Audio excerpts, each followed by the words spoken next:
mais uma vez para a sessão científica do IGM. Então, nós começamos a semana com grandes reconhecimentos para as mulheres cientistas.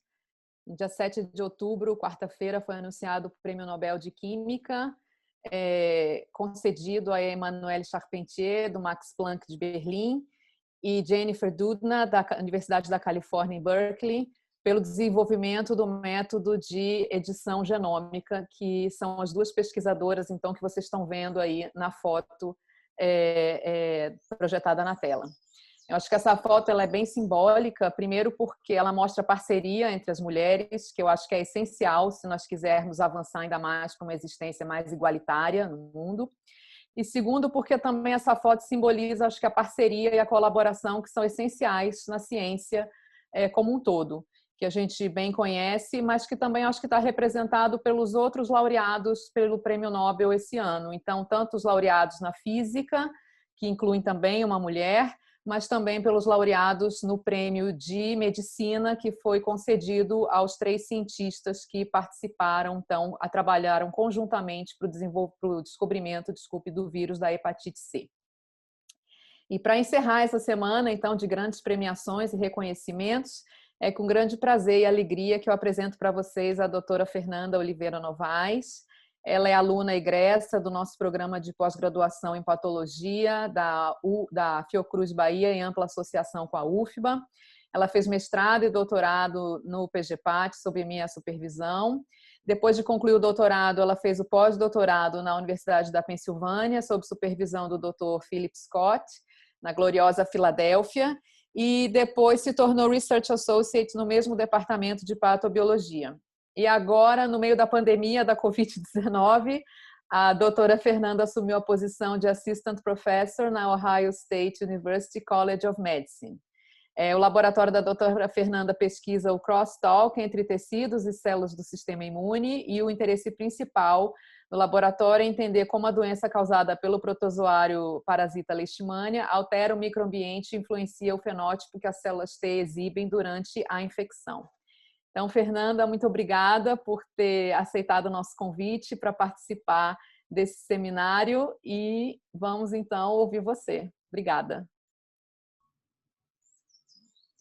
Obrigada, Camila, pelo convite. Estou mais nervosa do que quando eu estava procurando emprego. Eu vou... Rodrigo, então, a Fernanda agora projeta a tela dela, por favor. Estão vendo aqui? Sim, perfeito. Vendo e ouvindo, perfeitamente. Prazer estar aqui no seminário do IGM. E hoje eu vou falar para vocês, né, do trabalho que eu vim desenvolvendo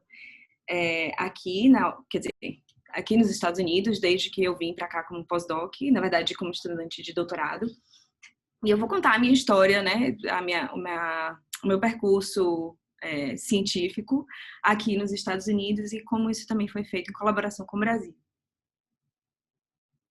Então, quando a gente pensa, né, em doenças infecciosas, a gente pensa que você vai se infectar com um patógeno, esse patógeno vai replicar, o sistema imune toma conta, né, dessa infecção e você chega ao estado de saúde de novo, né? Mas isso é verdade em muitas doenças infecciosas, mas tem vários exemplos, e exemplos clássicos disso é a tuberculose, a hanseníase, de que você pode ter doença nesse espectro, né, nesse lado, com uma quantidade grande de patógenos e a resposta imune não controla esse patógeno, ou você pode ter doença também nesse polo, em que a resposta imune é, de certa forma, eficiente em controlar o patógeno, não completamente, mas a resposta imune em si causa grande parte da doença e a gente chama isso de imunopatologia, né? Então, como eu falei, a tuberculose é um exemplo disso, a hanseníase e também, obviamente, a leishmaniose, que é a doença que eu trabalho. E para este público eu não vou apresentar a leishmaniose, não vou explicar o que é, vocês sabem muito melhor do que eu, mas na leishmaniose, o que eu queria apontar aqui é que eu me interesso bastante pela doença causada por Leishmania brasiliensis na lesão, e nesses indivíduos, parasitas também podem sair do sítio de infecção e metastatizar e causar leishmaniose mucosa. Uma coisa muito difícil para esses pacientes é que não existe vacina disponível para essa população e o tratamento, pelo menos aí na Bahia, nos pacientes com leishmania brasilensis, é extremamente ineficaz. Então, você tem uma falha de tratamento muito alta com antimônio. Então, a ideia é você pensar em novas estratégias de tratamento e a gente acha que o antimônio ele não é tão eficiente porque ele basicamente trabalha, né, ele target o parasita, e um grande problema dessa população é a resposta imune, né? Então, assim, pensando em estratégias, entendendo a resposta imune, como ela leva à inflamação exacerbada, é uma maneira da gente pensar em novas maneiras de tratar os pacientes.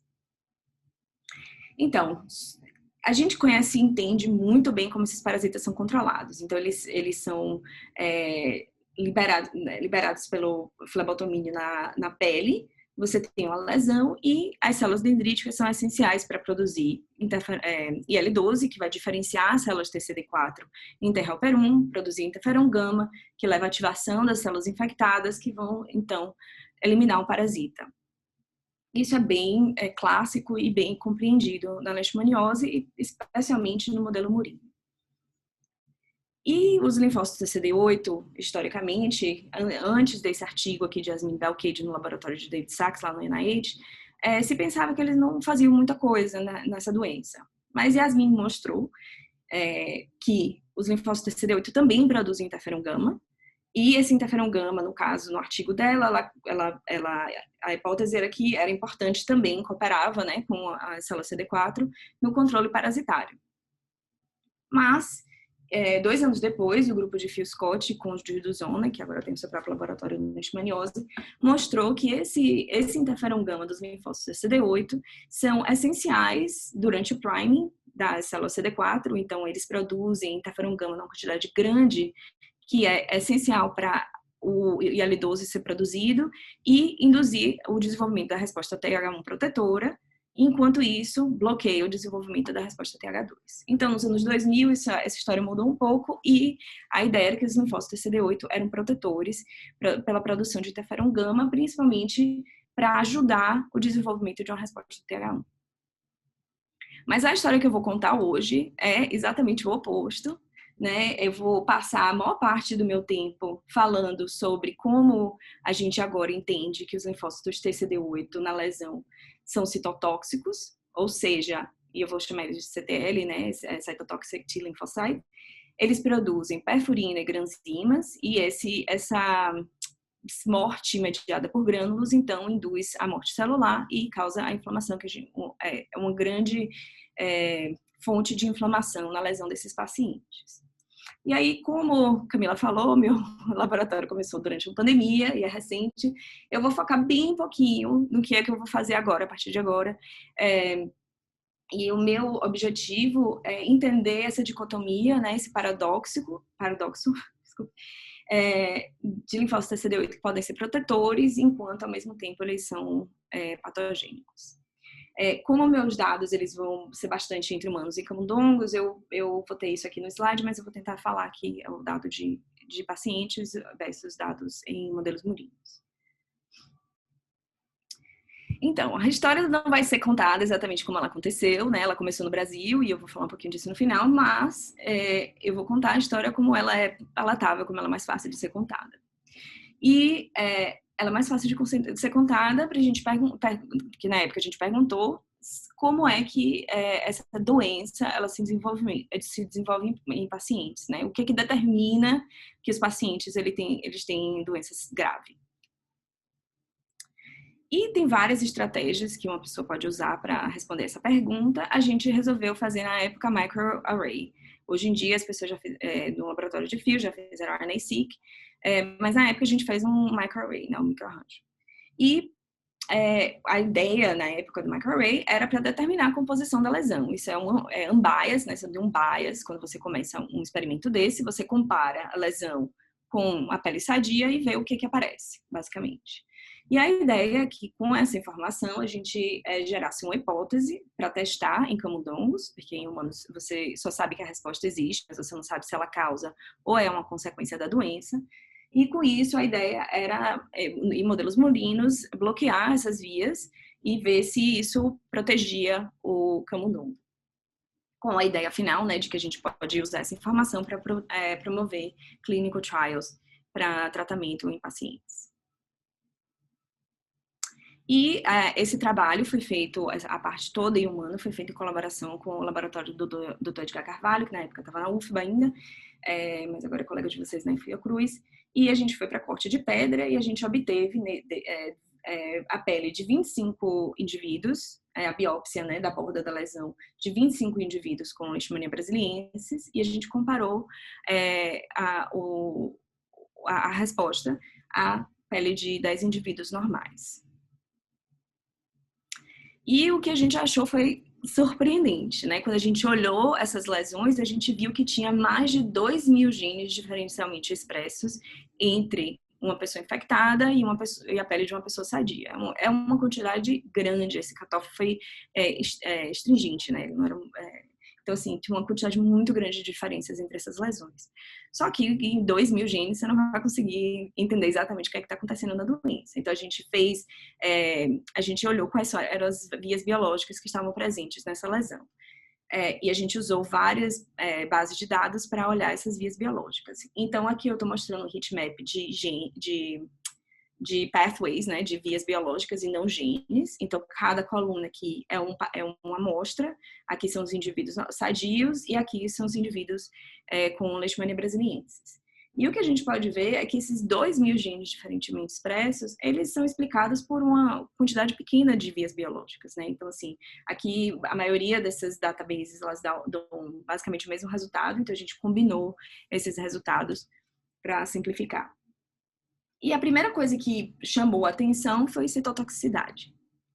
E a razão por que a gente focou em citotoxicidade inicialmente é por esse artigo aí do grupo do Dr. Barral, quando a Cláudia o trabalho de Cláudia no grupo de Dr. Barral, que eles mostraram que comparando aqui indivíduos com leishmaniose cutânea, com leishmaniose mucosa, que esses indivíduos, as células do sangue periférico, são capazes de induzir morte celular. E indivíduos com mucosa, isso é ainda mais exacerbado, sugerindo então que indivíduos com doença mais grave, eles têm mais citotoxicidade. Então, isso poderia era uma sugestão de que isso estaria associado com a doença. E também tem 2 trabalhos do grupo de Valdez Dutra que mostraram também que linfócitos CD8 na lesão expressam granzima. Então, e à medida que a doença fica mais grave, você tem mais CD8 do que CD4. Então, esses dados em humanos dos grupos do Barral e também do grupo de Valdez sugeriram para a gente que isso valia a pena continuar investigando. E a outra razão é que quando a gente olhou os 10 genes no topo da lista, que são mais diferentemente expressos entre a pele normal e a lesão, o que a gente achou foi que vários componentes do grânulo citotóxico estavam associados estavam presentes, né, nesse top 10 de genes mais diferentemente expressos. Ou seja, um indivíduo com leishmaniose tinha 50 vezes mais granzima, expressão de granzima, do que um indivíduo sadio, sugerindo pra gente que essa era uma assinatura, né, da lesão. Citotoxicidade representa a lesão causada por leishmania brasiliensis. Então, como eu falei, a ideia era ter essa informação e a gente, então, foi para o modelo Murino. A nossa hipótese é que citotoxicidade era importante para causar a lesão e não era meramente uma consequência da inflamação na pele. Então, a gente usou essa hipótese e foi para o camundongo para fazer os testes. E a gente usou alguns modelos diferentes que eu não vou falar hoje, eu vou focar nesse modelo do camundongo Hag, porque ele é bem simplista. Eu gosto muito desse modelo, porque ele é quase que um tubo de ensaio em vivo, né? Você pode colocar as células que respondem a determinados fatores e você vê se isso causa doença ou não. E a gente infectou, então, esses camundongos Hag. Então, eles não têm células B, não têm células T, então a gente pode transferir essas células no camundongo e ver o que acontece. Então, a gente pode infectar ele sem nenhuma célula T, a gente pode dar CD4 e CD8 a esses camundongos na orelha e ver o que acontece. Isso vai mimetizar mais ou menos o que acontece com o camundongo B6. E a gente pode transferir linfócitos CD8, que nesse caso vai ser selvagem, mas pode ser linfócitos CD8 com diferentes genes knockout. E eu vou passar muito tempo explicando esse modelo, porque a gente vai usar, eu vou falar sobre ele bastante. Então, aqui é o tamanho da lesão, e aqui é olhando o tempo. Aqui são semanas, né? Então, cada semana a gente mede essa lesão. E o primeiro resultado que me surpreendeu é que quando a gente infecta esses camundongos com brasilienses, eles não têm lesão. Então, você não tem célula T. E a lesão é completamente ausente, você praticamente não consegue identificar, embora os parasitas estejam na lesão, na pele. Se você dá aos camundongos linfócitos CD4 e CD8 juntos, você desenvolve uma lesão bem moderada, que é o que acontece no camundongo B6, e eles curam. E os parasitas, como vocês podem ver aqui, são controlados. Então, você tem um controle parasitário que você precisa de célula T, isso não era novidade. Mas uma coisa que para mim foi bem dramática é que você realmente precisa de linfócitos T para você desenvolver a lesão.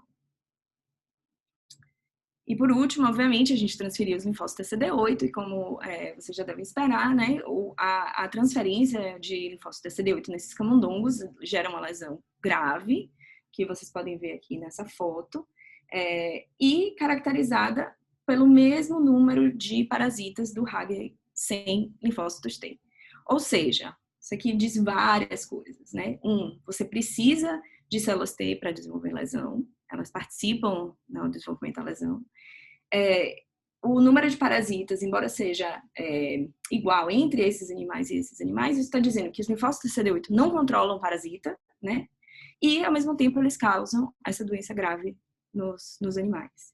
Os linfócitos CD4, eles controlam o parasita e, ao mesmo tempo, controlam os linfócitos CD8. Isso é importante, o trabalho de Val que eu mencionei mostra que, à medida que a doença vai se agravando, existe um flip, né, de linfócitos CD4 e CD8. Esse ratio muda e você tem mais CD8 do que CD4. Então, em camundongos, eu fiz esse experimento, se você dá CD4, mas você dá em menor quantidade que CD8, você tem essa lesão exatamente igual. Então, mostrando que tem um número, né, de CD4 é importante para controlar a quantidade de CD8. E outra observação interessante que eu não fui muito adiante é de que eu encontrei que eu infectava esses camundongos em uma orelha.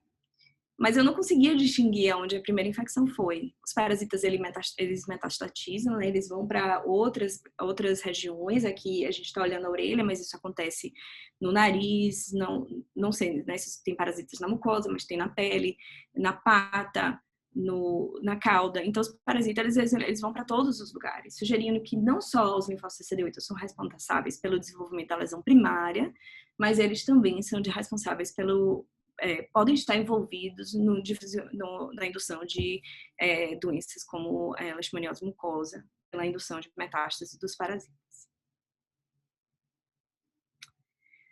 Então, isso mostra que os linfócitos CD8 na leishmaniose, eles estão causando patologia, mas será que isso é dependente? Eles são citotóxicos na lesão? Então, essa foi a nossa próxima pergunta. E a gente fez diversos experimentos para responder essa pergunta, e eu vou mostrar só um, por simplicidade, um que eu gosto bastante, que é mostrando que esses linfócitos, eles degranulam. Então, o grânulo citotóxico, quando a célula vai matar, né, essa membrana do grânulo citotóxico, ela se funde com a membrana da célula e expressa essa molécula CD107A, que está presente na membrana do grânulo citotóxico. Se você tem, nesse caso, uma orelha de camundongos com doença grave, com os linfócitos CD8, e você pega essa suspensão celular e coloca in vitro na presença de um anticorpo anti-CD107A, esse anticorpo se liga se a célula está sendo citotóxica, né? Essa expressão transiente aqui do CD107A, você consegue observar depois, essa célula fica fluorescente, se ela degranulou. Então, o que a gente fazia era tirar essas orelhas dos camundongos infectados e incubar durante 6 horas, para ver durante esse período de 6 horas se você tinha degranulação. Então, esses camundongos Hager, eles foram infectados com linfócitos CD8 que são fluorescentes, eles são verde.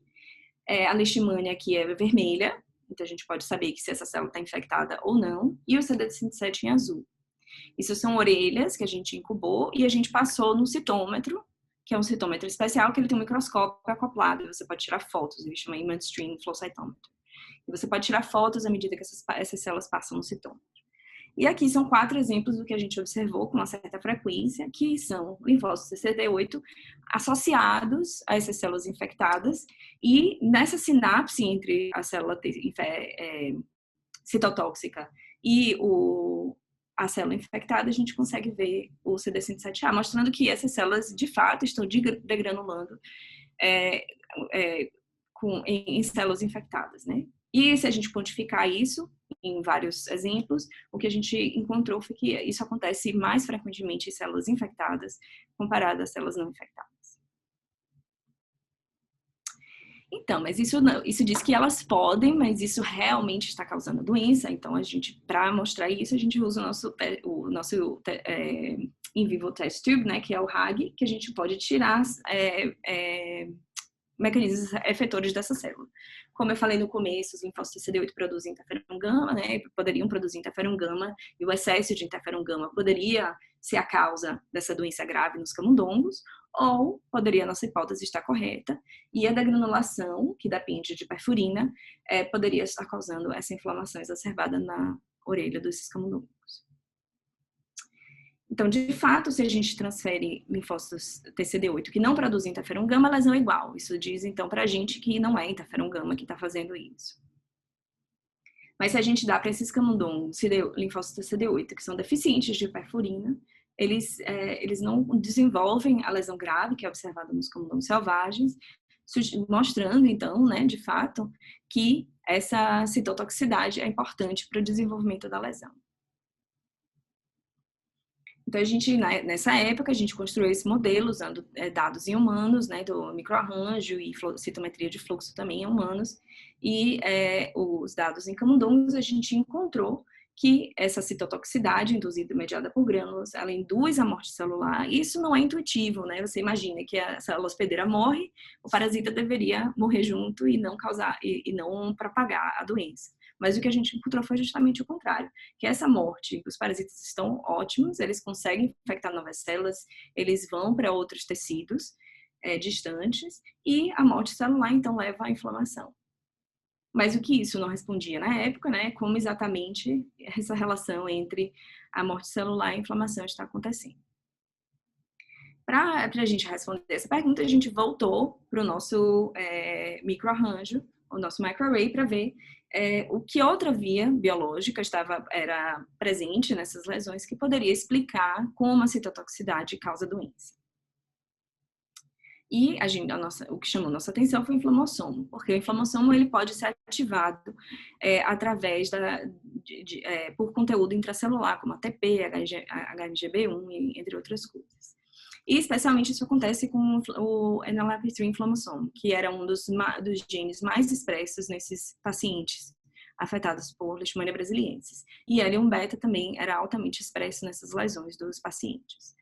Então, a nossa hipótese é que essas células mortas liberam esses Damage Associated Molecular Patterns, que são um conteúdo intracelular, que ativam o inflamossomo, processa o IL-1-beta, que ele precisa desse processamento, para exibir todas essas funções efetoras. Então, o IL-1-beta ele tem várias funções, inclusive ele é importante para o controle de bactérias, etc.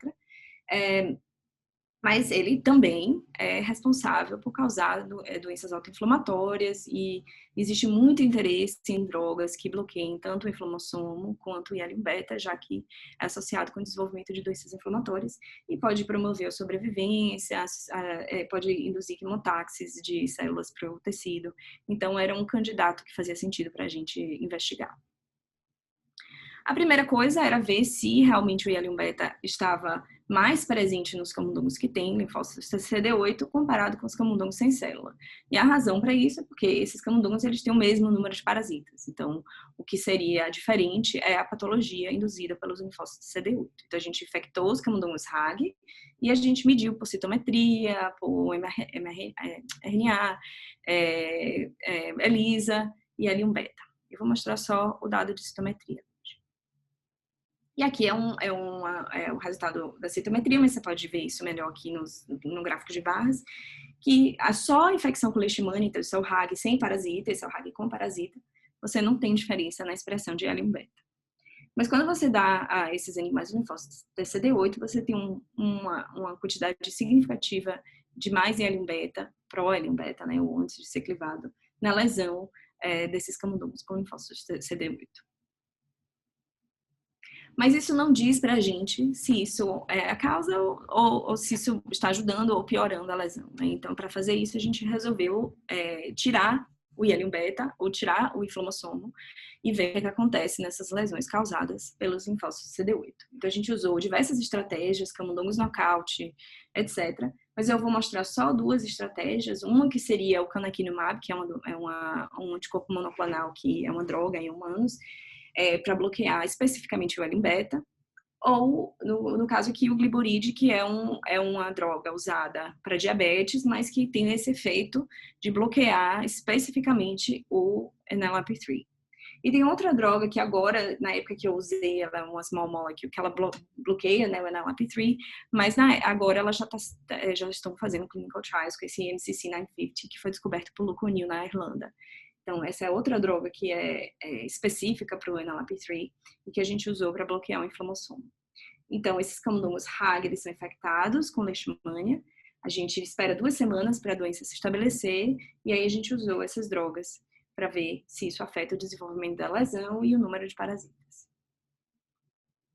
E o que a gente encontrou foi bem óbvio, né? Se você infecta os camundongos, se você bloqueia ou o IL-1 beta ou você bloqueia o NLRP3, você consegue bloquear a doença causada por linfócitos TCD8. Então, e isso não tem efeito no número de parasitas. Então, a única coisa que você está controlando aqui realmente é a patologia causada pelos linfócitos TCD8, que é dependente da ativação, o que a gente está vendo agora é que ela é dependente da ativação do inflamossomo.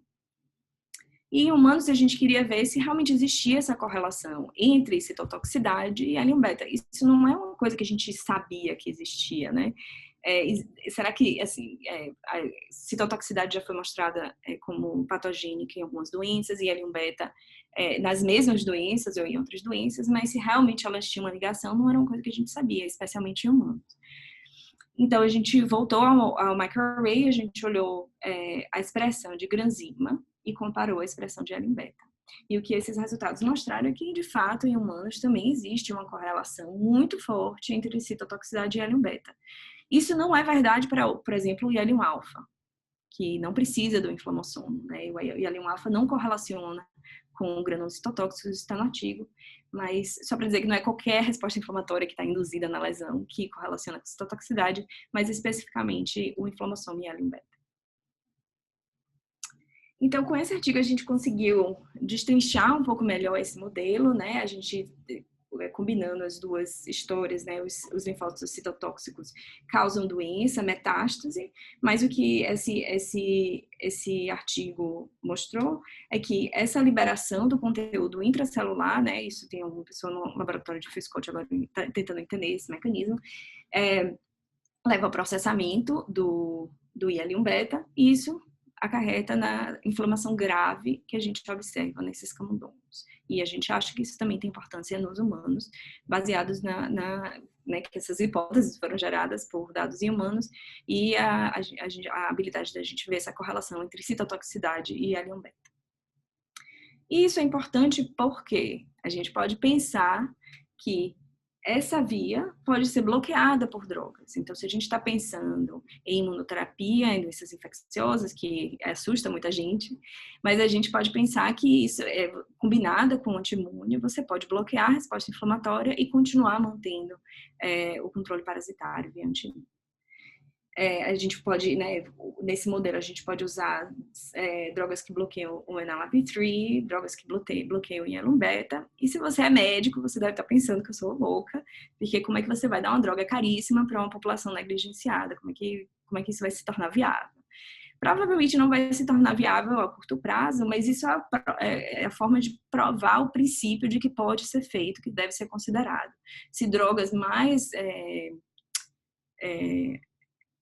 baratas e mais acessíveis se tornarem disponíveis, você pode considerar que elas podem ser usadas com mais frequência, especialmente em pacientes que são refratários ao tratamento contínuo. Mas esses trabalhos não mostram por que esses linfócitos CD8 se tornam patogênicos na lesão. E isso é um pouco do que eu pretendo estudar mais a fundo. Esse último artigo que eu vou mostrar é um artigo que eu publiquei, foi o último artigo que eu publiquei como parte do laboratório de Phil Scott, tentando entender, começando a entender por que esses linfócitos CD8 vão para a lesão e eles causam doença. O que acontece com eles, que eles não são protetores, né? E se tornam patogênicos e citotóxicos. E uma das primeiras coisas que eu considerei foi essa droga tofacitinib, que eu vou falar um pouquinho sobre ela. Uma atenção por um artigo que foi publicado, acho que na Nature Immunology, sobre alopecia universalis e alopecia areata, que é uma doença que eles mostraram nesse artigo em camundongos, que ela é causada por linfócitos T citotóxicos matando células do folículo piloso. Então, os linfócitos CD8, eles matam essas células e esses animais, eles perdem o pelo. E eles conseguiram, em camundongos, tratar com creme a pele desses camundongos com essa droga, que é uma small molecule, tofacitinib. E esses camundongos, então, eles têm, de novo, pelos. E o que, eu não sei se essa droga virou um hit aí no Brasil, mas teve um buzz muito grande, porque curamos a calvície, né? Mas isso não é a calvície que você tem em humanos, né? Essa é a alopecia, que é completamente diferente o mecanismo, e que, nesse caso, eles mostraram que era por causa de uma resposta inflamatória. E o que se viu é que realmente, dando essa droga a pacientes, realmente eles voltam a ter pelos, né, sobrancelha, cabelo na cabeça, etc., que eles eram completamente deficientes de pelos. E essa droga, o mecanismo de ação é de bloqueio da sinalização de citocinas, através do bloqueio das genusquinase. Particularmente, ela tem um efeito muito forte na JAK3, JAK1, mas também pode afetar outras JAKs, como JAK2. Ela foi descoberta por John O'Shea no NIH. E essas genusquinase, elas participam da sinalização, essa JAK3 e JAK1, elas participam da sinalização de células, de citocinas dessa família que chama Chromogamma Chain, que parte dessa família são IL-2, 4, 7, 9, 15 e 21. E dessas citocinas, IL-2, IL-15 e IL-21 são conhecidas como indutoras de granzima e citotoxicidade em linfócitos TCD8. Então, por isso que eu fiz essa conexão entre bloquear essa via e inibir a citotoxicidade de linfócitos TCD8. E o que a gente encontrou, a primeira coisa era saber se essas citocinas estão induzidas na lesão de pacientes e na lesão de camundongos, para ver se realmente o modelo seria paralelo ao que a gente está observando em pacientes. E aí a gente olhou todas essas citocinas, aqui é o indivíduo sadio e aqui é a lesão, né, IL-2, 4, 7, etc. E a única citocina que a gente viu com maior expressão na lesão dos pacientes foi L15 e o receptor que é necessário para a sinalização dessa citocina, para a apresentação dessa citocina, é o IL-15 receptor alpha. Então, ambos estão extremamente expressos, né? Tem uma expressão alta na lesão de pacientes. Em camundongos, isso é mRNA, né? Em camundongos também a gente tem uma alta expressão, aqui é fold change over naive, então é quantidade além do que se observa no camundongo não infectado, a gente vê que tem mais IL-15 e esse IL-15 receptor alpha nos camundongos infectados com leishmania. Sugerindo que pode ser que funcione, né? Assim, isso é mRNA, será que a gente tratar e bloquear essa via realmente vai estar fazendo alguma coisa nesses camundongos? Era a pergunta. Então, a gente, novamente, infectou esses camundongos RAG, e deu para eles linfócitos TCD8, a gente esperou essa doença se estabelecer, né? E deu esses camundongos tofacitinib. No artigo, a gente fez isso de sistêmico, né? E eu fiquei com muito medo de fazer o tratamento tópico e não funcionar. Mas o que a gente pode ver aqui é que aqui a lesão, esse é o gráfico do tratamento tópico, né, na pele. Eu fiz um creme no laboratório, a gente tratou esses animais com o creme controle, esses com creme controle, e esses animais com o creme com tofacitinib. E o que a gente vê, o que eu vi foi impressionante, né? Realmente só o tratamento local é suficiente para bloquear a patologia causada pelos linfócitos CD8. Obviamente, o tratamento sistêmico também funcionou, mas você pode pensar numa doença como leishmaniose, tofacitinib, ela inibe várias citocinas. Um dos caveados dessa droga que você pode levar ao desenvolvimento de outras doenças, especialmente sendo um tratamento sistêmico, mas você pode fazer um tratamento local e observar o mesmo bloqueio da patologia em camundongos. Então, meio que para resumir, assim, essas diferentes vias e coisas que a gente descobriu ao longo do tempo, o que a gente viu é que a gente pode bloquear linfócito CD8 diretamente, a gente pode bloquear os efeitos abaixo, né, que eles causam, que é de morte celular e a ativação da inflamação IL-1 e bloquear a lesão nos camundongos.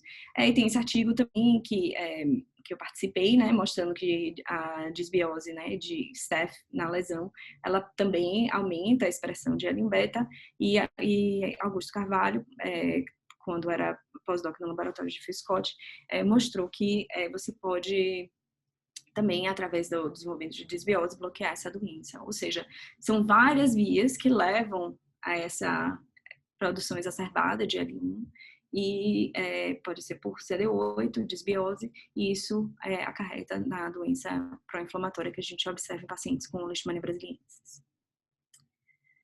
Então, esse é o fundamento, né? Isso que eu apresentei é o fundamento do que eu vou fazer agora no meu laboratório. Então, eu passei esse tempo todo, eu comecei dizendo que os linfócitos CD8 nos anos 2000, no início dos anos 2000, eram vistos como protetores, inclusive trabalhos do laboratório de Phil Scott.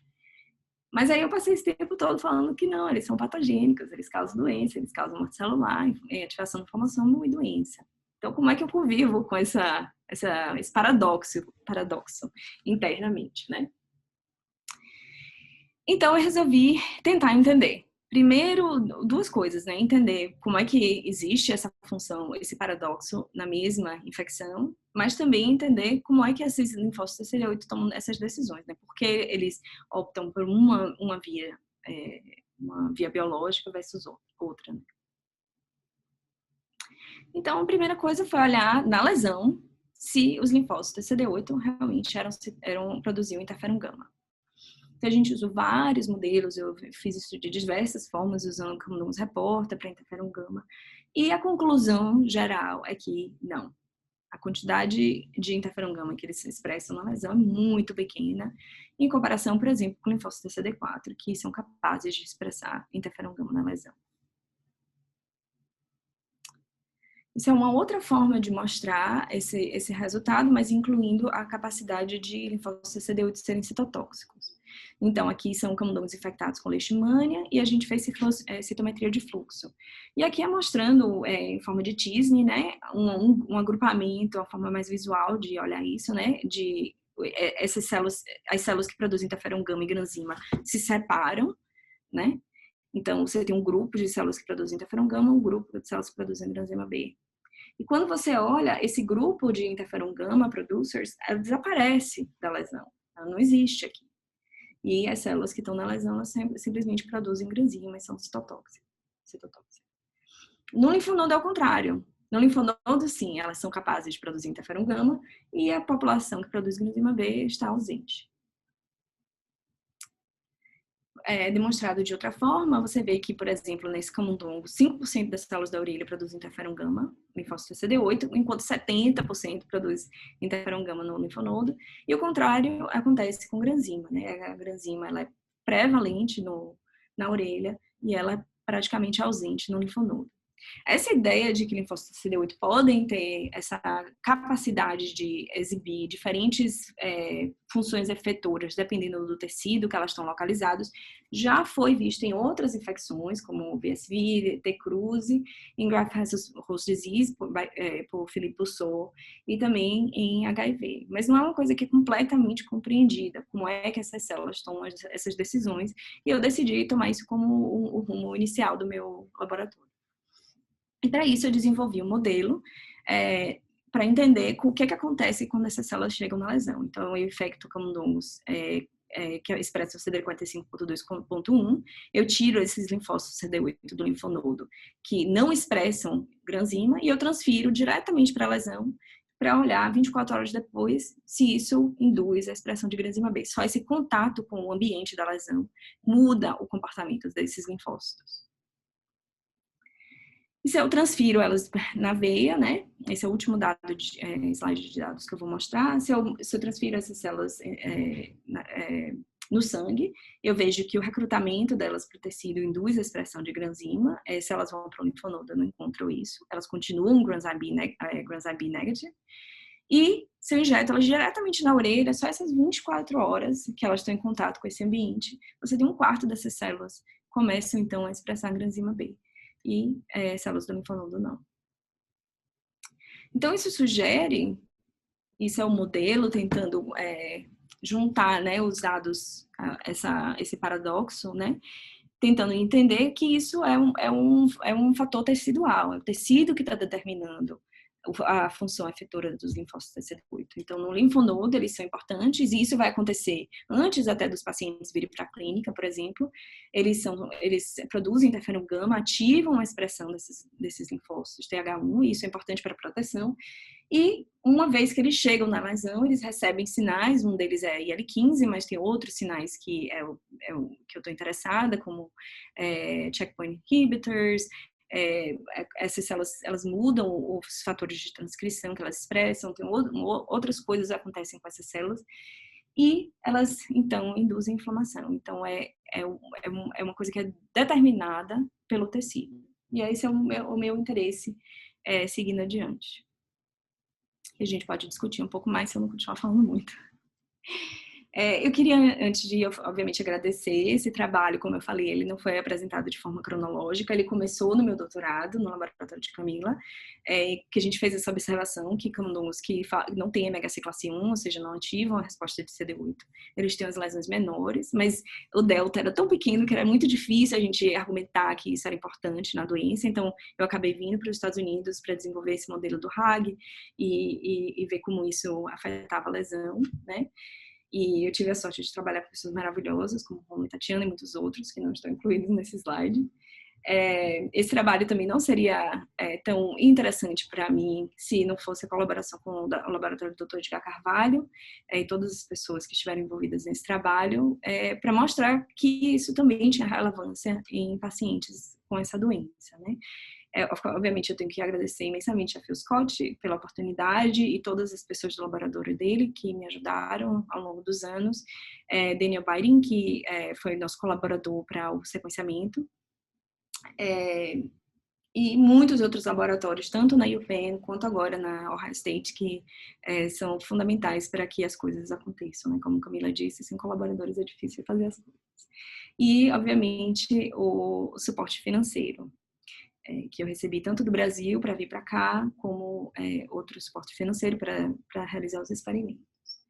E por último, eu queria dizer que eu sei que é difícil falar durante a pandemia, que para as pessoas virem para cá fazer pós-doc, mas eu queria avisar que se você está no meio do seu doutorado, você tem intenção de ir para fora do país, se você tem intenção de trabalhar com linfócito CD8 e com outras coisas, pode entrar em contato comigo. Vai demorar a acontecer, por causa da pandemia, mas a gente tem lugar no laboratório para alguns pós-docs. E eu queria agradecer e estou ansiosíssima pelas perguntas. Eu vou deixar o meu modelo aqui para relembrar. E obrigada. Obrigada, Fernanda, pela sua apresentação, foi ótima, muito didática, verdade. Com os slides muito lindos. Thank you, BioRender, for existing. Antes de eu começar as perguntas, eu queria fazer uma pergunta antes de eu abrir aqui para o público. Eu fiquei pensando assim, será que no linfonodo você tem muita apresentação de antígeno e isso favorece a produção de interferon gama? Enquanto que na lesão você tem muitos dumps o tempo inteiro, muito mais que a apresentação de antígeno, e aí você desvirtua o linfócito T para ser mais citotóxico do que produtor de interferon gama? É uma questão de apresentação, será? Não sei. Não sei dizer. Uma das diferenças que a gente viu, que não necessariamente que é associada à apresentação de antígeno, é a produção de L12, que ela é ausente na lesão. A gente não vê L12 e RNA mensageiro, nem proteína na lesão desses indivíduos. Se isso, como exatamente testar isso, eu acho a ideia interessante, eu não sei na minha cabeça agora como a gente poderia testar isso, mas eu acho que é possível, e associado a essa ausência de L12, que não aparentemente não é necessário para os linfócitos CD4, eles continuam produzindo interferon gama mesmo na ausência de L12, as pessoas já viram isso no passado, mas para os linfócitos CD8 talvez seja extremamente importante. A única razão que eu acho que tem algum envolvimento da apresentação de antígeno, também para a capacidade deles de serem citotóxicos, é que a maior parte das interações que eu vejo é com células infectadas. Não quer dizer que pode ser que essas células expressem mais moléculas de estresse e seja isso que esteja fazendo essa associação e não seja a apresentação de antígeno necessariamente, mas é um pouquinho difícil de testar, mas vou pensar. Porque eu fiquei pensando, porque o fato de a gente sempre conseguir isolar parasita do linfonodo, né, aqui nos velhos tempos, então, assim, parasita no linfonodo tem. E na lesão, a questão clássica de que não tem parasita, tem pouco parasita, enfim. Então, por isso que eu fiquei pensando um pouco isso. Vamos lá, então, para as perguntas por ordem de aparecimento aqui. Na indução da inflamação, foi avaliada a participação do complemento na atração das células inflamatórias? Não. Não vou me estender muito, mas eu não olhei nada sobre a atração de células inflamatórias e metástase e nada disso, infelizmente. Isso ficou para trás, infelizmente. Você acha que o fluxo de potássio provocado pelo poro de perforina poderia ativar também o inflamossomo? Sim, tem um artigo publicado na JCI mais recente, mostrando isso, né, que eles ninguém conseguiu mostrar que o poro mesmo de perfurina pode causar a produção, a ativação do inflamossomo, né? Tem um trabalho de Cláudia, tem esse trabalho do JCI mostrando, mas assim é difícil você mostrar isso assim, né? Categoricamente, sem dúvidas que realmente isso causa a ativação do inflamossomo. Tem uma pessoa no laboratório de fio tentando desesperadamente fazer isso, mas não é uma tarefa simples. Mas é o projeto de uma pessoa lá no laboratório dele. Na presença da célula CD4, há inibição da produção de L1-beta? Então, tem menos, mas se isso é consequência difícil determinar, né? Porque pode ser só o fato de não ter tanta inflamação, você não vê essa quantidade de L1-beta. Mas tem menos, tem uma quantidade muito menor. Aí eu vou combinar aqui duas perguntas. O tratamento tópico é eficaz na redução de uma lesão já estabelecida? E em que momento, depois da infecção, vocês iniciaram o tratamento? Você falou isso, né? 2 semanas depois. A gente começou com 2 semanas. Para o TOFA, a gente não fez depois do início, né, quando a lesão já estava muito grave. É uma coisa que eu gostaria de ter feito, mas a pandemia não permitiu. E a gente acabou publicando sem esse dado, porque não foi pedido também pelos revisores. Mas é uma coisa que realmente eu gostaria de fazer, né? Para a anakinra, que é um dos inibidores de L1, do receptor, a gente fez isso e a gente vê que mantém a lesão significativamente menor, não volta ao normal, mas você consegue diminuir o desenvolvimento da lesão. Esse é um tratamento sistêmico, é bem diferente disso. Mas não tem controle parasitário nesses camundongos, né? Então, assim, não tem CD4 para controlar a parasita, não tem um tratamento com antimônio, a gente não fez nada disso. Então, é difícil você transferir isso para o que está acontecendo em humanos, porque o número de parasitas ainda é alto. Será que se você tratar com o antimônio junto com os tratamentos, você vai acelerar ainda mais todos os processos, né? Fiquei pensando nisso, no tratamento combinado, embora teria que ser nesse modelo do HAG, né? Teria que estabelecer um pouco isso, como é que acontece o tratamento combinado, né? Não, eu gostaria muito de fazer isso. Você está fazendo, ou alguém está fazendo RNA-seq single cell do CD8, da lesão e do linfonodo? Então, eu fiz.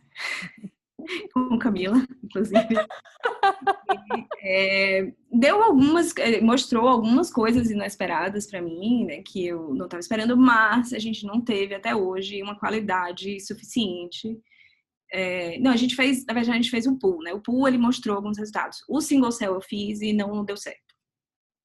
Eu me confundi. O single cell não deu certo, é uma das coisas que eu quero fazer aqui na Ohio State, porque a gente tem um sistema melhor aqui, e eles têm bastante experiência. Quando eu fui uma das cobaias lá na UPenn de fazer single cell no departamento, então não deu certo, eu não sei se foi porque as células são ruins, né, a qualidade das células, ou se realmente é falta de experiência. Mas aqui eles têm bastante experiência, então eu pretendo fazer isso aqui, para entender um pouco essa heterogeneidade das células, né? Porque, enfim, só são 50% das células expressando granzima. O que é que essas outras células estão fazendo? Você acha que a própria IL-1 beta pode levar a mudança na função das células TCD8? Sim. Sim, inclusive eu testei isso, não publiquei, mas eu testei o efeito, né, do IL-1 nos linfócitos CD8 e as pessoas já viram isso, né, é importante para ativação de células T, CD4, também CD8. Tem alguns dados mostrando que é importante para a citotoxicidade, não diretamente também, de Biopol lá no NIH. Então tem uma literatura que ali é importante para isso. E eu testei, realmente é importante para eles se tornarem citotóxicos nesse modelo. O microambiente altamente inflamatório poderia levar na lesão, poderia levar à diferenciação das células CD8 para o fenótipo efetor. Alternativamente, poderiam ser populações diferentes, e não uma questão de mudança funcional. Né? Ou seja, então, você ter CD8 diferentes, né? E não mudança de personalidade. Essa é uma das hipóteses também que eu quero testar, né? Se isso é um recrutamento preferencial de linfócitos que têm a habilidade de se tornar citotóxicos. Eu esqueci de falar isso. Mas realmente é uma das possibilidades e tem formas de se testar isso. Eu imagino, baseado em outros resultados que eu não mostrei aqui, que é uma coisa que é fruto do ambiente. Mas eu não testei formalmente se existe recrutamento preferencial de células com capacidade de se tornar citotóxicas na lesão. Uhum. Você chegou a ver outras vias de morte inflamatória, como necroptose, que também está associada com a produção de IL-1 beta, uma vez que marcadores específicos desse tipo de morte, como HIPK3 e PGAM5, também estão modulados na lesão por leishmaniose, por leishmania? Não. Eu assim, é uma falha minha que eu me distanciei um pouco dessa parte, né, de morte celular, porque tem muita gente no laboratório de fio trabalhando com isso, e eu resolvi focar mesmo nos linfócitos CD8, mas é uma possibilidade interessante de olhar. E a outra sugestão também é ver a gasdermina como outra molécula importante na ativação do inflamossoma e produção do IL-1 beta. Sim. Né? Queria perguntar uma coisa que eu já perguntei para você várias vezes, mas aproveitando aqui que você está dando aula para a gente, o que fala para a gente aí sobre exaustão do linfócito T? Por que ele nunca fica exausto nessa lesão? Então, eu acho que ele fica. Eu acho que tem uma das coisas que eu acho que pode estar acontecendo são esses checkpoint molecules, né, que estão induzidas na lesão, comparado ao linfonodo, elas têm expressão diferente entre os tecidos. E uma das coisas que eu acho uma das coisas que eu vou trabalhar é sobre isso, né, se isso afeta realmente, se isso é um dos mecanismos de controle dos linfócitos CD8. O que eu acho que acontece isso é um pouco diferente da exaustão mais clássica, né, que eles perdem as funções efetoras, inclusive citotoxicidade, mas tem na literatura uma exceção de que perdem a habilidade, e eu acho que leishmaniose talvez seja essa segunda exceção, que talvez não seja tão exceção assim, que eles perdem a habilidade de produzir interferon gama, mas eles continuam com a habilidade citotóxica. Então, isso já foi demonstrado em infecções virais, não é LCMV, mas em um outro strain de LCMV, diferente do que as pessoas normalmente usam. E é uma exceção à regra, e talvez essa exceção seja mais comum do que a gente imagina, né? Em câncer, que onde as pessoas estudam muito e algumas infecções virais, talvez seja sempre assim, né? Eles perdem completamente as funções efetoras, mas talvez em algumas situações em doenças infecciosas isso não aconteça. Mas uma perda de função efetora seletiva, né? Exatamente. Perda de uma atividade, mas não da outra, né? Exatamente. Eu acho que foi ótimo, né? É um prazer ver você, ouvir Obrigada. você. Você sabe falar português ainda, consegue apresentar, não teve problema nenhum. Inventei Pode umas vir palavras, várias né? vezes. Não. Eu queria agradecer, eu queria ressaltar uma coisa muito legal que, assim, vários colegas vieram te ver hoje, Juqueline, Cecília, Rômulo, Nívia. Então, eu fico muito feliz de ver alunos contemporâneos da Fernanda mais para cedo, mais para tarde, mas, assim, Por isso que eu contemporâneos da fiquei nossa vida. nervosa, imaginar pessoas. É muito Não! mais fácil apresentar para pessoas desconhecidas. Contemporâneos da nossa vida, Fiocruz, acho muito, muito, muito legal, assim, os colegas prestigiarem, acho que é sensacional ver o sucesso dos colegas, o sucesso dos alunos, é para isso que a gente trabalha, é para isso que a gente está aqui todo dia, né, no laboratório. Fernanda, então, agora está em Columbus, Ohio, que é uma cidade vibrante. Deve ser massa. É isso que eu falei para ela, não sei, não fiz nada, porque Ela mesma não conhece Columbus, porque ela está só trabalhando. estou trabalhando em casa, né? O que eu vou fazer com a pandemia? Mas enfim, Deve ser Fernanda, ótimo. Venham para cá, venham visitar, venham fazer pós-doc, estou à disposição. eu acho que estão perguntando para você deixar seu contato. Você quer falar seu e-mail? Você quer colocar aqui no chat seu e-mail? Eu acho Mas que é só procurar Fernanda Oliveira Novaes aí, pronto. tem o Twitter, tem o site, tem e-mail. E contactar, porque eu acho que ela é uma excelente orientadora. Eu passei um tempo na Filadélfia sob a supervisão da Fernanda. Ela é uma orientadora duríssima, exigente, mas ela é muito divertida também. E eu acho que qualquer um que tiver a oportunidade de trabalhar com ela vai gostar demais e vai aprender demais. Ela é muito apaixonada pelo que ela faz e muito defensora da ciência e do papel da mulher na ciência. Então, acho que é uma mentora de excelente qualidade. Então, muito obrigada a todos e todas por terem vindo para terminar essa semana de muitos prêmios para as mulheres e com essa palestra fantástica. Muito obrigada a todos, todas, e semana que vem a gente se encontra para mais uma cientista mulher falar sobre Covid-19. Obrigada, Fernanda. Tchauzinho. Até a próxima. Volte sempre.